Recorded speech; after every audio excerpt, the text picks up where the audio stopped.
And welcome to the Dr. Bob Show. We'll be spending most of this show talking about your eyes.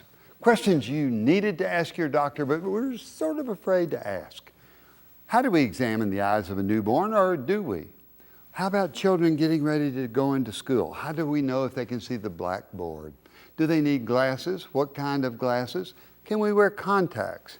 How about one contact? Are there different kinds of contacts? What happens later on with the eyes?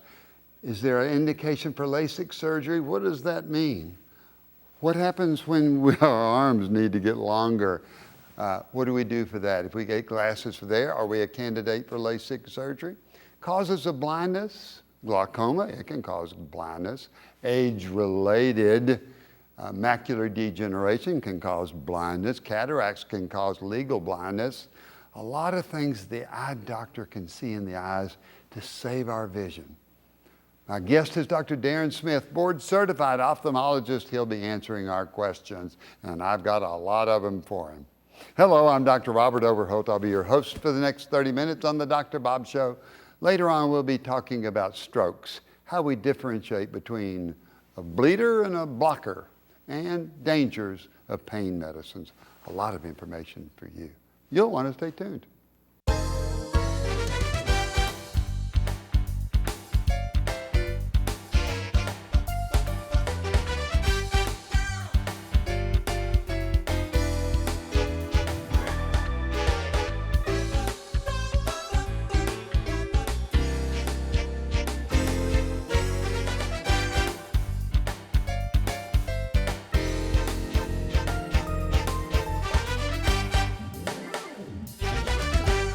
We're talking with Dr. Darin Smith, board-certified ophthalmologist. That's an eye doctor.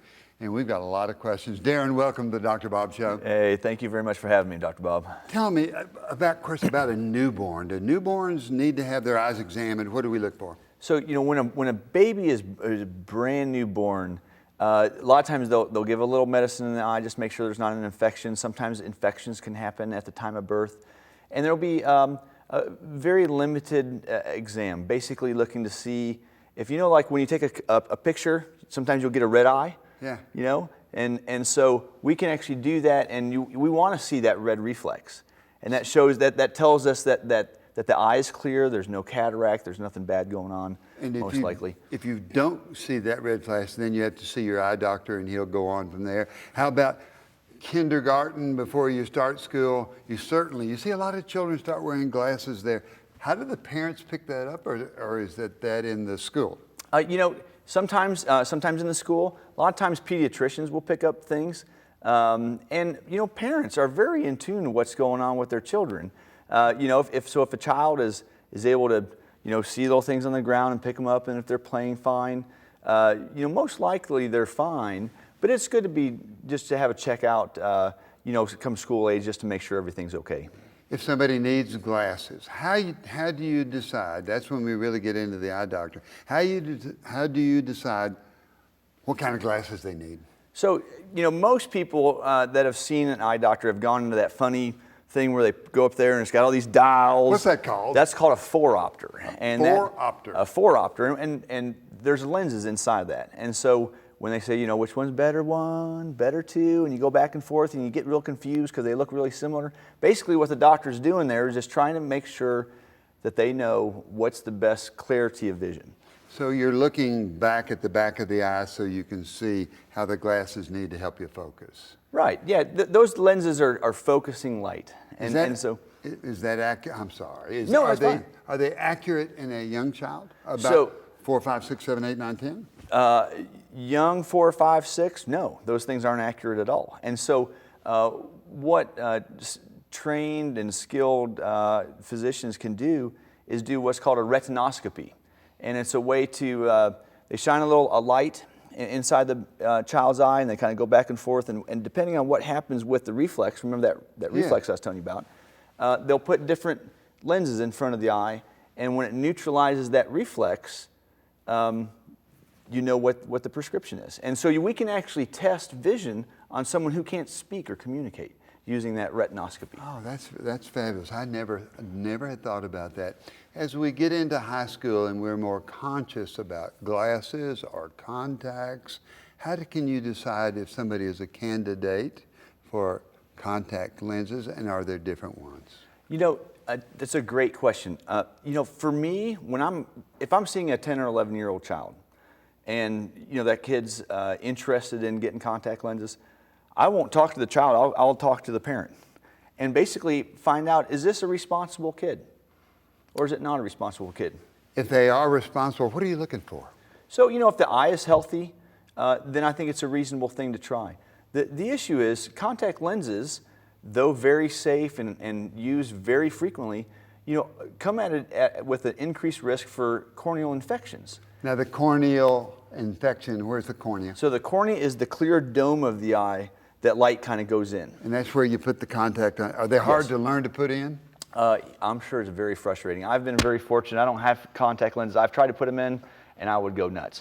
That being said, people who need contact lenses, they're highly motivated, and so they can learn, no problem. When I first started having eye problems, I used a contact in my reading eye, and it worked. How do you decide which one to make your reading eye? I had a reading contact in one eye, and the other one I could see good far away. How do you decide that? Yes. So what you're talking about is, as we get older, into 40s and up, we'll start to get something called presbyopia, which is a big word. It's the most common thing to man just about, but it's a word no one knows. And what presbyopia is where the lens inside the eye starts to lose its ability to find focus for up close. And so that's when your arms start getting longer, and I can't read it, and it's you way can't out get there. an arm transplant, Yeah. and so you get reading glasses. One of the other ways to really treat the presbyopia is what you were doing with a contact lens in one eye, and that's called monovision. And what monovision just means is one eye's for distance and one eye's for up close. And usually what we do is the dominant eye. Everyone has a dominant hand. Some people right-handed, some people left-handed. Well, everyone has a dominant eye also. So we can measure eye dominance, and we'll make the dominant eye the distance eye, and then the non-dominant eye, we'll put a contact lens in for up close. I've had some people say, it's just wonderful. For me, it was wonderful. When I looked up close, you could just see that. When I looked out, I could see out. But some people say it confused them. They got headaches, and they couldn't handle them. How often can people use one contact? Properly motivated, most people can do pretty well, especially if they start out in their early 40s. And, the younger you are, when you start monovision, the smaller the difference between the two eyes. The reason some people don't like monovision is because the eyes don't work together. And so some people just don't like that. And it's an issue with the brain, and some brains are fine with it and some aren't. My brain was pretty fine with it. Talk about contacts in general. Do you have to take them out every night? For a while, there were some that you could leave in for a week, and then they'd start to get blurry, and you'd start getting some drainage on the eye. What are the recommendations now? So here's what I recommend to all my patients. There are contact lenses that you can actually keep in for a number of weeks. However, every study that's looked at extended wear contact lenses, there's a significant increased risk for that corneal ulceration. And the reason that's important, if you get a bad ulcer on your cornea, that can actually lead to permanent loss of vision.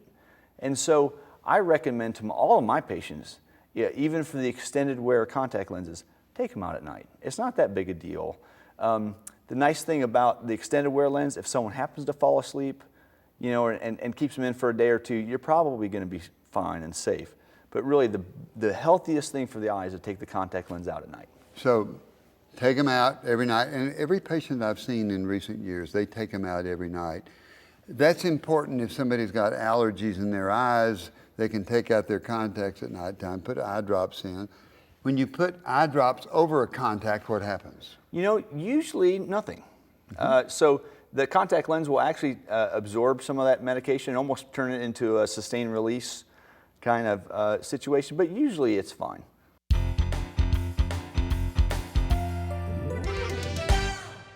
One of the things that you can expect when you come to the ophthalmologist is, first, after you do your paperwork And usually a technician and the physician will take your history, find out what's going on with you, what kind of problems are you having.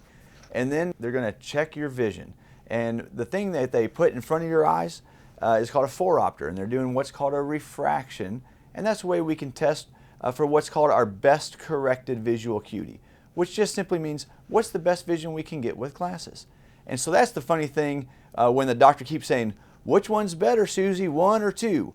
And you go, I don't know which one's better, 1 or 2. And they keep pressing you, which one's better, which one's more clear.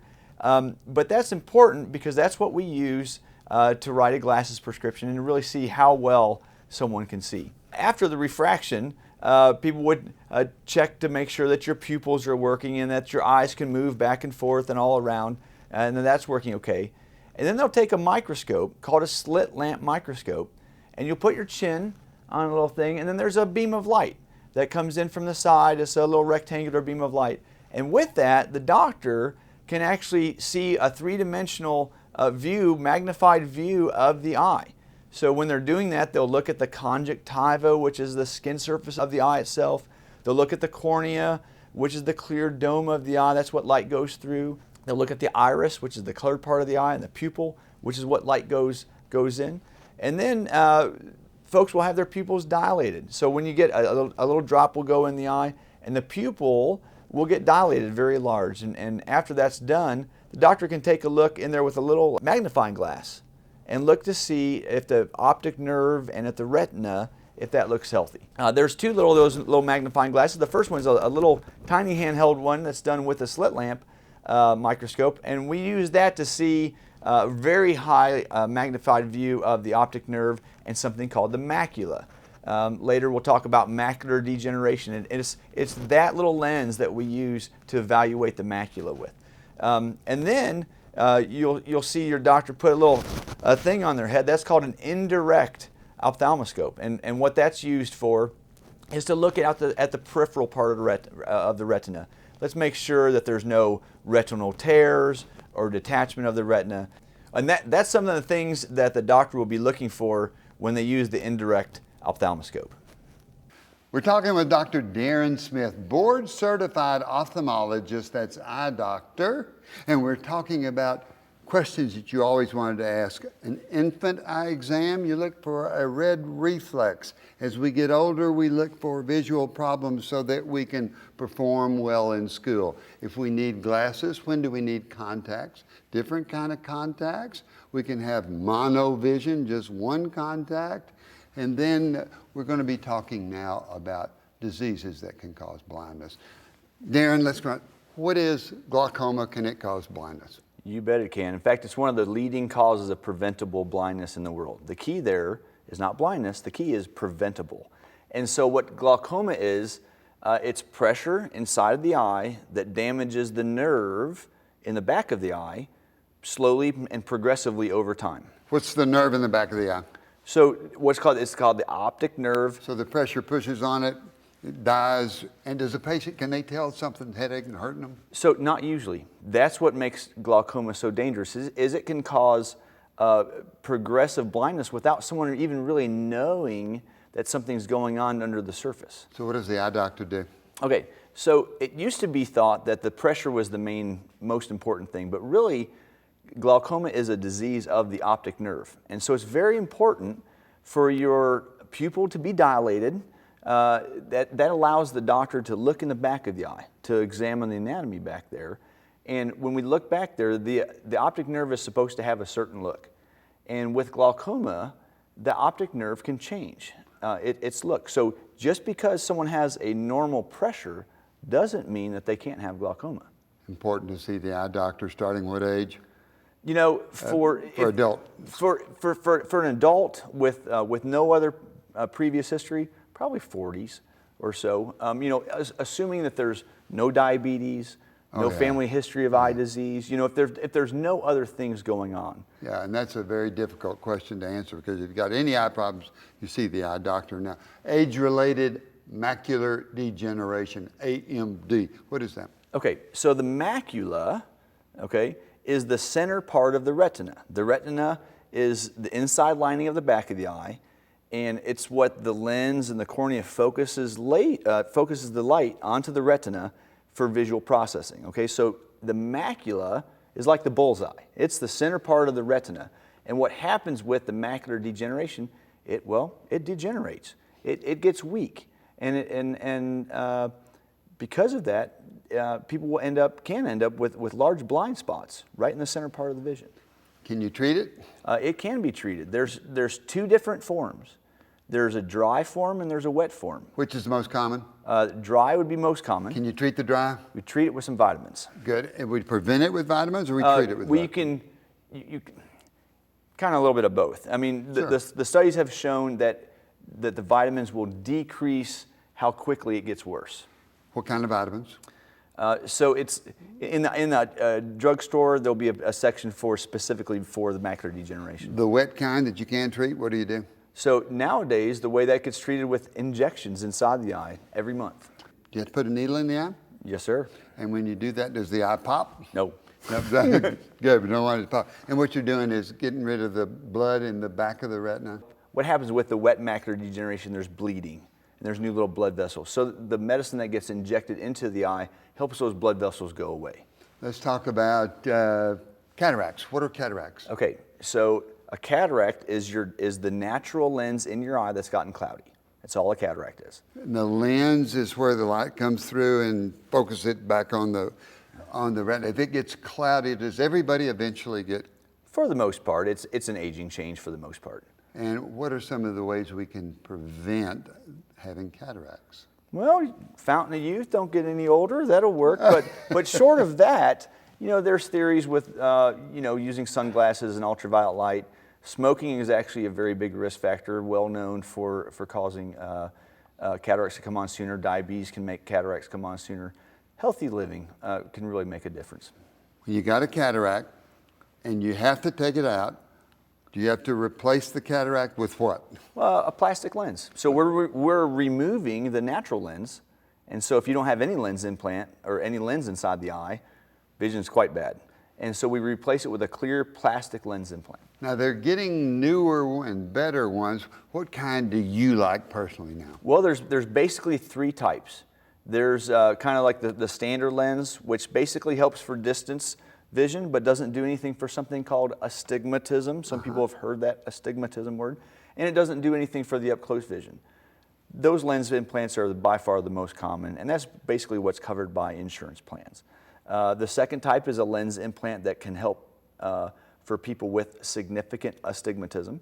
And then the third type is a multifocal lens implant, which can actually give distance and up-close vision and really free people up from the use of glasses. And the only is that the best one? Do you like that one? I like them all, and it really becomes it comes down to what an individual desires, what fits their eye the best, and so it's not a one decision fits all. What happens to the patient when they have lens put in? What's the change in their vision? They've had cataracts, you replace their lens, what do they tell you?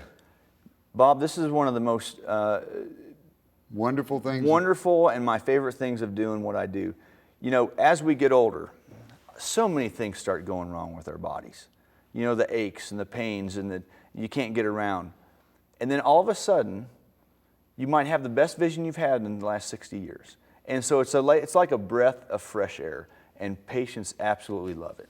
The patients tell me the colors are brighter, they can see things sharper. It's a new world where it was cloudy. And are there problems with the replacement of the lenses? Not usually, but let's face it, cataract surgery is still surgery.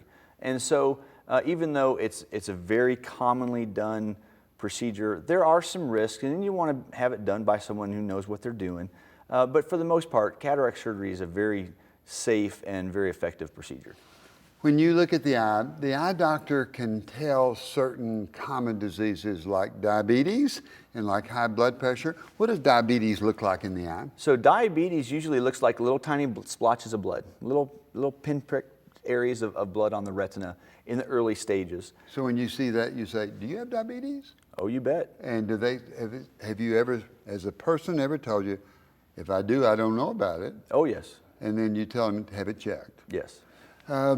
What can you do for those little hemorrhages, So microhemorrhages? those little microhemorrhages really aren't going to affect the vision, most likely, depending on where they're at. But it's a sign. It's a tool that I can use. So if I see someone with the diabetes in the back of the eye, I'll send a letter to their primary care doctor saying there is no diabetes, or there is some diabetes back here, or it's getting worse and stable. And all day long, we see diabetic patients in our clinic. And so it's very important as a diabetic to be checked out at least once a year, regardless, for your eyes. What does high blood pressure look like in the eyes? They're about to pop out, the eyes are, with pressure? No. Interestingly, sometimes high blood pressure can look very similar to the diabetes, with small little hemorrhages on the retina. The most significant problems with high blood pressure really come with what are called vein occlusions or arterial occlusions, which are basically like a little stroke right inside the eye. Wow, so you can tell if somebody's got glaucoma, if they need to have their lenses replaced, if they've got age-related macular degeneration, and now high blood pressure and diabetes. In 1 minute, 60 seconds, I want you to, and I haven't given you a chance, but tell me about LASIK surgery. Who's a candidate, what do you do, and what kind of results do you get? Okay, so LASIK surgery can help with nearsightedness, myopia, farsightedness, which is called hyperopia, or that astigmatism, which we discussed before. Basically what we're doing is LASIK surgery, you make a little flap of the cornea. Remember the cornea is a clear dome of the eye? Outside. That flap gets pulled back, and then a laser reshapes the surface of the cornea. How effective? Okay? Oh, extremely effective. Younger people predominantly, older people? Usually not any younger than 21. It's FDA approved for 21 and up, okay? And most of the time, we'll see mid-20s through kind of mid-50s. Sometimes older than that can have it. The problem is, once you start getting into your 60s, a lot of times you're starting to get cataracts. And so at that point, you're probably not a great candidate for the LASIK, and you'd rather just get the cataract surgery done. But not always. Darin Smith, you've covered 3 years of ophthalmology in just a short period of time. Thank you so much. We've really learned a lot about how important the eyes, and you've only got 2 of them. Need to be sure that you see your ophthalmologist and you get those eyes taken care of. Yes, sir. Thank you very much. Great show. Now we're going to be talking about the dangers of pain medications and the different kind of strokes. You'll want to stay tuned. I want to thank Dr. Darin Smith. Wonderful discussion. There's so many things that can go wrong with your eyes. If you suspect anything, see your doctor. He'll see if you need to see an eye doctor, or see your eye doctor. Question for you, from you, the viewer, that I think will be important to your health. Question number 1, Dr. Bob. How do you know what to do for a stroke early, and what are the signs? Well, good question. The signs of a stroke at the beginning: sudden loss of vision, slurred speech, saliva drilling down, face drawing to one side, weakness of one extremity, and it can be just an arm or just a leg, or a peculiar feeling, we call it hyposthesia. It just does, you can feel, but it just doesn't feel right. All those things can be early signs of a stroke. And if you get those signs, you have a very short period of time to get to the doctor and make a decision of what kind of stroke it is. 2 different kinds of strokes. One where a blood vessel bursts into the brain and it's bleeding into the brain. If you get a clot buster at that time, the bleeding gets worse, patient doesn't make it. So when you come in, you've got to decide if it's a bleeder or you've got a blocked artery. So you get a CT scan, it tells you what type you have. Most are ischemic strokes. That's where a clot keeps the blood from nourishing the rest of the brain there.